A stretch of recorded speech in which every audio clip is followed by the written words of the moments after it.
Hey, if you own a K-Cup coffee machine like I do that is inside my camper that I bring with us because it's just easy to use these K-Cups to make coffee in the morning, well, how do you clean those? Well, Active came up with a really great solution because they made their cleaning solution inside the same K-Cup. Super easy to use. You pop it in as if you were popping in your coffee, but instead you're popping in this cleaner that's going to help to clean, deodorize, and refresh and freshen up because over time, hard water, anything like that can scale up in our coffee machines. This is going to solve it. This is going to be like a descaler in a sense and help clean and deodorize that machine.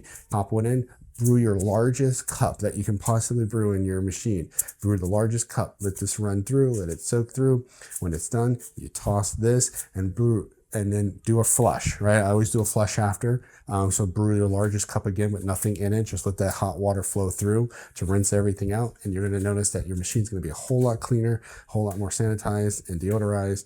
And it's just going to taste, your coffee's going to taste better after one use. You're going to get this box here of 12 pods, which is a 1-year supply. They say you should do this once a month, which I do.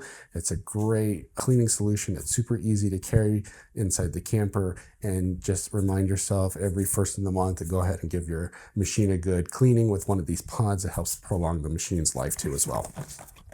Active cleaning pods, check them out. Shout out to Active for gifting me these so I could do this review.